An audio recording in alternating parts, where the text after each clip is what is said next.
Join our celebration of Black History Month, only on New Thought Media Network. New videos every day at 6 a.m. Mountain Time, or watch anytime on our YouTube channel. 28 unique Black History moments, every day in February. Only on New Thought Media Network.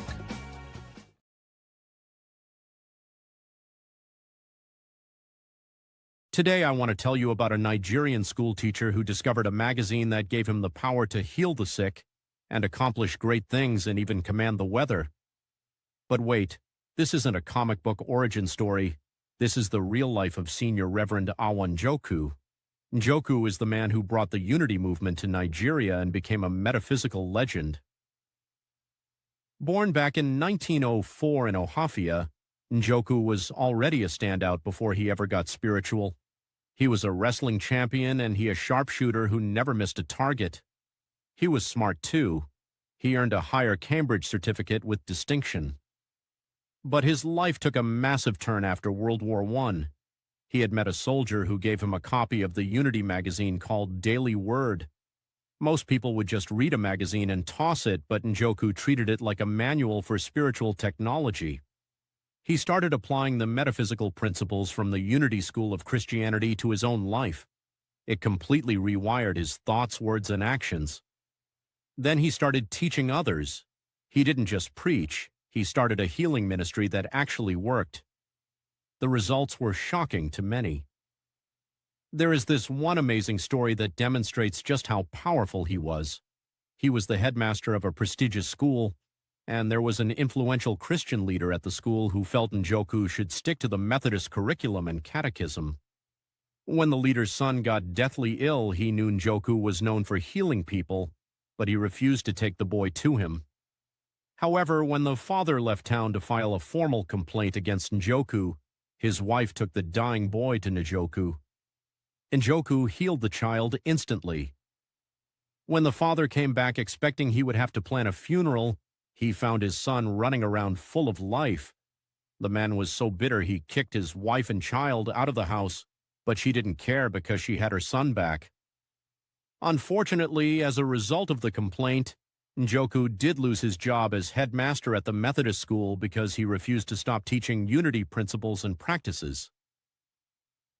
Njoku was a well-respected educator, so it's not surprising that Dr. Nnamdi Azikiwe, who was the premier of the Eastern region, offered him the job of Minister of Education in 1956. This was a massive government position with huge power and money. Njoku turned it down flat. He told them he wanted to focus on developing the Unity movement in Nigeria. He built the Unity Church in Nigeria from the ground up, establishing over 100 centers. In 1960, Unity School of Christianity sent Reverend P. Sikking to Nigeria. He was impressed at the number of Unity centers and by how many people in different regions of Nigeria were studying and using Unity principles. Then, in 1962, Reverend J. Sig Paulson also visited Nigeria and confirmed the depth and the breadth of the Unity movement that had been established there. Njoku was ordained as a Unity minister in 1964 after he concluded the required correspondence studies, and in April 1964, Reverend A. Njoku visited the Unity School in Missouri. For more than 40 years, Reverend Njoku was a trailblazer and an example of putting Unity principles to work in daily life. He understood and demonstrated the healing power of New Thought teachings. We are grateful for the work he did to create a foundation for the Unity movement in Nigeria.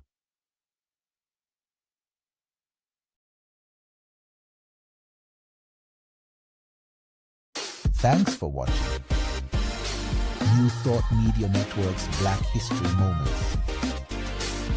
Join us every day in February for a new Black History Moment. Live at 6 a.m. Mountain Time or on our YouTube channel. New Thought Media Network. Positively inspiring.